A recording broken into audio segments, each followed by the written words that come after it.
first I want to say that I am really excited to be here with you today, Tim, and we're sitting in this beautiful gallery full of your work. And so to kind of start off this interview, I want you to tell me a little bit more about yourself. Who are you? Where are you from? And what inspired you to pursue art? I grew up in Canton, Ohio, and went to high school there, and then went on to Kent State University, where I studied studio art. I did painting and sculpture and all of those things, but during my senior year, they were offering a class in jewelry. And so I took it. And of course, I loved it and started working that way. And at the same time, I was working in ceramics. And I was doing the kiln firing for the department and things of that nature. So I got involved with both of those areas.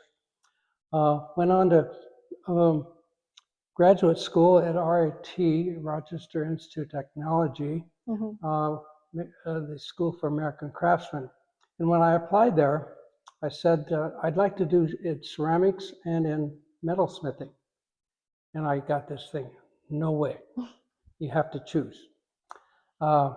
So I chose to do it in metalsmithing or silversmithing because I wanted to study with a particular teacher there who was Danish and was really one of the top people in the world in silversmithing at the time. So that's what I did then. And when I applied for a job, when I got out of graduate school, applied for a job, I was told that Carleton College was looking for someone like me. And I said, well, I've never heard of Carleton College. Where is it? And this was, of course, in New York. So, yeah. Or in Ohio. I had never been this far west. Because I had had a lot of ceramics and a lot of metalsmithing, they liked what I had in my preparations, and I got the job here. So I did start both the ceramics department and the metalsmithing department at Carleton. They didn't exist before I came. And I taught there for 40 years. Oh, wow. I retired in 2004. Okay. So I came to Northfield in 1964. I'm going to ask, how has your practice evolved over the years? Well, one of the things with teaching at a college level, you do have some time to work in your own studio. And of course, both colleges here in town expect their people in studio art to be lively in their studios as well. And so that gave me time, summers and breaks, and some days during the week, I was able to be in my studio most of the time, so that I've been able to go through a progression of work inspired by different things. I think one of the inspirations that I have, or ways that I get my ideas, is one, where I live, two, where I travel, three, where I have studied, and all of those things I'm curious about the place where I am, and those kind of inspire the work that I've done. I've spent a lot of time in Japan. I've spent a lot of time on the North Shore of Lake Superior at a cabin I have. I've spent a lot of time on the prairies around Northfield. And so those pieces, I like to think, are very evident in the history of this particular show. I've got things about the prairies, I've got things about Japan, I've got things about Northfield, did I say that? Lake Superior, all of those things. Do you have a favorite place that you've been to travel? Japan. Japan, yeah. My ceramics professor or teacher in high school, he had gone to Japan a few times, and because they have such a rich ceramic culture, he was like, if you ever have the chance to go, you should go. And I haven't gone yet, but it's on my bucket list. You need to go. Yeah. Can you walk us through your typical creative process? I heard that you take a lot of inspiration from where you are, but from a concept to a finished piece, what does that kind of look like for you? Well, I'm into the process. The process of putting things together, of making pieces, are very important for me. That coupled with the idea behind of what I'm trying to make. For instance, on a teapot, there are several teapots here. Several things go into the process in my mind about making them. One is what inspired the teapot to be made. Most of mine are a takeoff on Japanese tea kettles. Some of them are called kama. They're the kettles that are used in the tea ceremony. And the other are the everyday kettles called tetsubin. They have spouts. So a teapot has to do several things. It needs to pour well, primarily, so it doesn't drip when you pour out, and the water doesn't, or tea or coffee or anything like that doesn't drip out the side. So there's a little bit of physics there, which intrigues me. I'm curious about. There's also a lot of the culture. Tea is something that is drunk all over the world. So it's cultural in many ways. In Great Britain, in England, and all the colonies that they had are tea drinkers. Japan, China. So it's one of those cultural things that's all over the world, which really is important for me. And so my pieces, I like to express an idea that that's where they came from, and the idea of tea kind of unites us. Some of the other pieces, for instance, the prairie pieces that I have, they're about growth. They're about the space where the pieces grow. They're about specific kinds of grasses and things. For instance, when I make something with the pieces, the prairie pieces, I take plants that I find in the prairie, let them dry so they're really brittle and hard. And then I take silver and lay them on top of the silver, and I have a rolling mill. There are two steel rollers that can thin out the metal. So I put the leaves on the metal and run it through the mill, and it gives every last detail of every vein part of the leaf. And then I use that to incorporate into the pieces that I made. That's really beautiful. So we were just talking about your teapots before we moved on to the prairie. And so my question is kind of about teapots, but kind of not. So you have a lot of non-metal elements that you incorporate. And I see it kind of most often, or like most clearly in your teapots, with the red stone handles or the coral kind of toppers. And how do you choose those elements? Like, do they speak to you in some way? Is it found object? The teapot, the coral in the teapots came from one place. They came from Japan. And I found them in a flea market in Kyoto. I found a whole bunch of them there.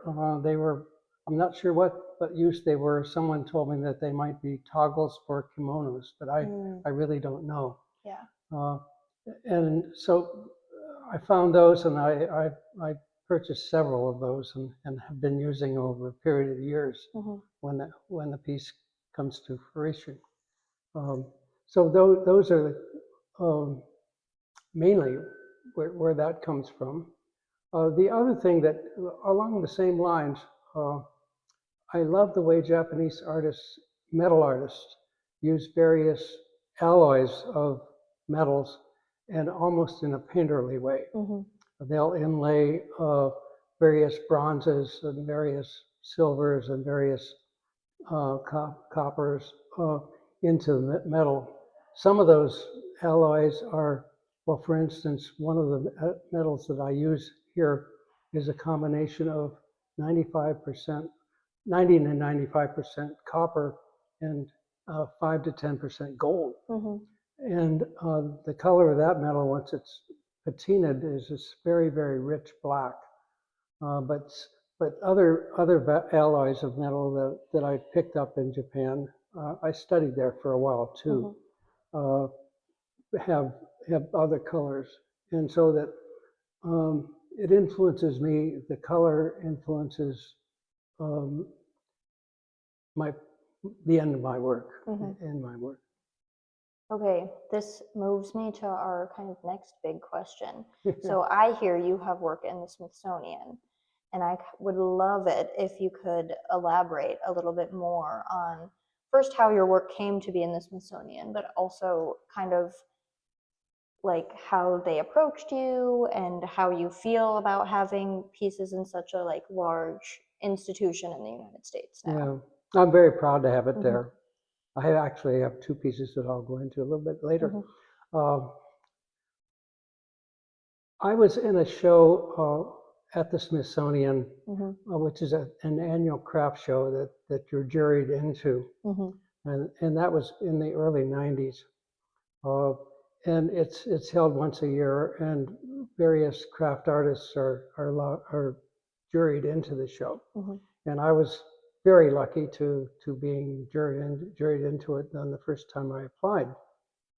So in Washington, I was there at the show, and one of the directors of the Renwick Gallery, which is a craft gallery of part of the Smithsonian, asked me if I'd be interested in having a particular teapot in the show, and I said, of course, or in their collection. Sorry, not their show, in their collection, and it was serendipitous.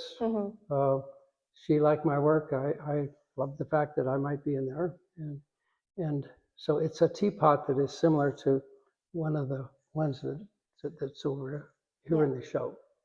It has a coral lid, a coral handle on the lid, and it's got 3 legs, and it's got a handle with a kind of a stirrup over it. It's very influenced by the Japanese teapots. I have another piece. It's in the Air and Space Museum. I did not know that. Down there as well, and it's a piece that there are similar pieces in this show. I was inspired by in National Geographic I think it was in the 70s or the 80s. They were taking photographs of the Earth, and they're called Landsat photographs. They were at the time. I'm not sure what they called now. Yeah. Anyhow,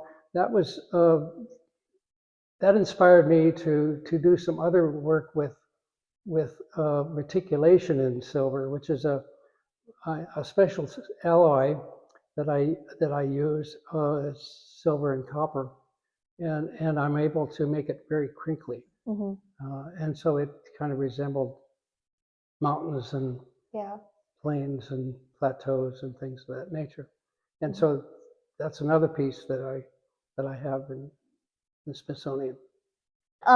Looking back, is there a piece that represents a turning point in your career? I know we just talked about the Smithsonian and you're traveling to Japan and all of these other kind of native and cultural influences on you, but is there like a piece in this collection specifically that's your favorite, or that you find yourself in an intersection of a concept that you're not willing to let go of? It's a tough question. It's often the piece that I'm most recently finished. Yeah. That's where I am, and but that's not answering your question. No, that's okay. I guess when I first started making teapots, I think that was the turning point in my career and my thoughts about art and making art and being an artist. Okay, this brings me to my final question. Are there any materials or mediums that you're eager to explore next? I know before we started this interview, we talked about your print. And yes. I'm just curious because I think I'm curious about a lot of things, and